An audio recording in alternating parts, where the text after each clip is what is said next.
దయచేసి అందరూ గమనించగలరు, అందరూ అర్థం చేసుకోగలరు. మొత్తంగా ఒకటైతే స్పష్టంగా అర్థమైతా ఉంది, రేవంత్ రెడ్డి అవివేకంతోన, రేవంత్ రెడ్డి అహంకారం వల్లనే ఈరోజు ఈ దుస్థితి ఏర్పడ్డది. ఒకవేళ ప్రజా సమస్యల పైన నీకు అవగాహననే ఉంటే, విద్యార్థుల సమస్యలు పరిష్కరించాలని సోయే ఉంటే, భారతీయ జనతా పార్టీ తలపెట్టినటువంటి నిరసన కార్యక్రమాన్ని సజావుగా జరిగేటువంటి అవకాశం ఇవ్వాల్సినటువంటి అవసరం ఉన్నది.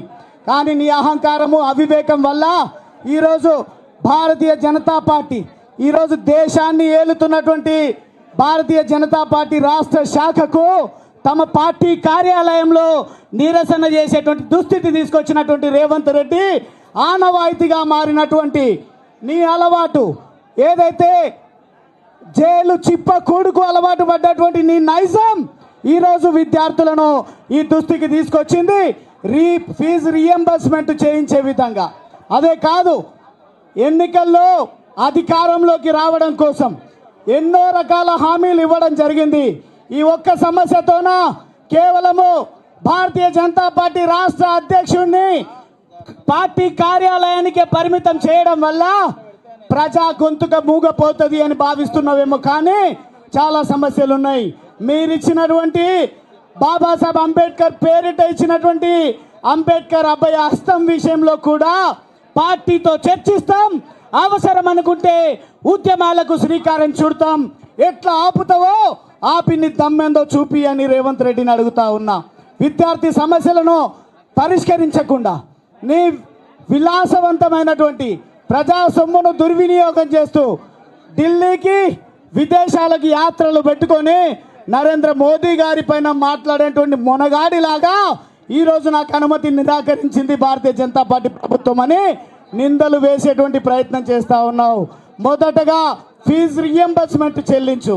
అదే మాదిరిగా దళితులకు ఇస్తానన్నటువంటి 12 లక్షల రూపాయలు ప్రతి కుటుంబానికి ఇచ్చి చూయించు. అదేవిధంగా మహాలక్ష్మి పేరిట 2500 రూపాయలు ఇస్తానన్నటువంటి హామీని నెరవేర్చు. నిరుద్యోగ భృతిని ఇచ్చి చూపించు. ఈరోజు స్కాలర్షిప్లు ఇవ్వవు. పాలిటెక్నిక్లకు ఉన్నటువంటి ఆస్తులను కొల్లగొట్టడం కోసం పాలిటెక్లను కూడా శక్తి పేరిట వాళ్ళ శక్తిని నిర్వీర్యం చేసేటువంటి ప్రయత్నం చేస్తూ ఉన్నావు. ఎన్ని ప్రయత్నాలు, కుట్రలు, కుతంత్రాలు చేసినా నీ కాలం చెల్లింది. నువ్వే కాదు, ఈ దేశంలో ఏ రాష్ట్రంలో కూడా కాంగ్రెస్ పార్టీ అధికారంలోకి రావడానికి ఆస్కారం లేదు. ఇతర దేశస్తుల భావాజాలాన్ని మా పైన రుద్దేటువంటి ప్రయత్నం చేస్తున్నటువంటి రేవంత్ రెడ్డి మొన్న జరిగినటువంటి జూబ్లీ హిల్స్ ఎన్నికల్లో ఓటు బ్యాంకు రాజకీయాల కోసం కాంగ్రెస్ అంటే ముస్లిం, ముస్లిం అంటే కాంగ్రెస్ అని మాట్లాడినావు. అదే మాదిరిగా ఎన్నికల కంటే ముందు మాదిగను, నేను పెద్ద మాదిగను అని డప్పు కొట్టి మాదిగలను హక్కును చేర్చుకుంటా అని చెప్పినావు. విద్యార్థులకు చెల్లించాల్సినటువంటి ఫీజు రియంబర్స్మెంట్ కేసీఆర్ ఇవ్వలేకపోయిండు, నేను ఇచ్చి చూపిస్తా అని పెద్ద పెద్ద గొప్ప గొప్ప మాటలు మాట్లాడినావు. ఏ ఒక్క హామీ నెరవేర్చకపోగా ఈరోజు ప్రజల గొంతును నొక్కేటువంటి ప్రయత్నం చేస్తున్నటువంటి నిన్ను ఖచ్చితంగా శాశ్వతంగా జైలుకు పరిమితం చేసే విధంగా నీ ఆగడాలు, నీ భూ ఆక్రమణలు, నీ పర్యావరణాన్ని విచ్ఛిన్నం చేస్తున్నటువంటి ప్రకృతి వ్యతిరేక విధానాలను ఖచ్చితంగా ప్రజలు ఎండగడతారు.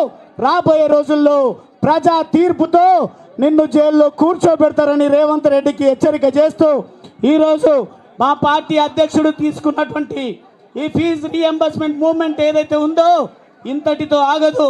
ఖచ్చితంగా ప్రజా సమస్యలను ఒక్కొక్కటిగా రోజుకొక కార్యాచరణ చేపడతాం.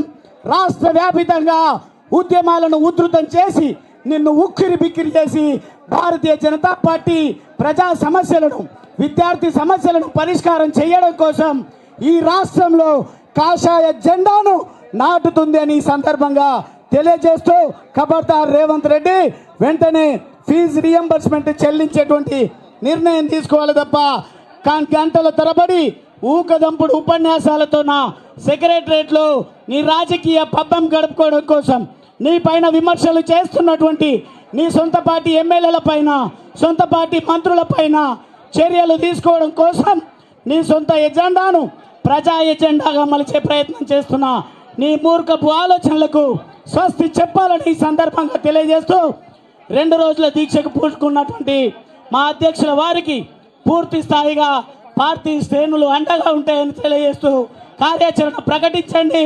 కాంగ్రెస్ పార్టీని కథం పట్టించే బాధ్యత యువకులు విద్యార్థులు తీసుకుంటారని తెలియజేస్తూ నేను సెలవు తీసుకుంటా ఉన్నా.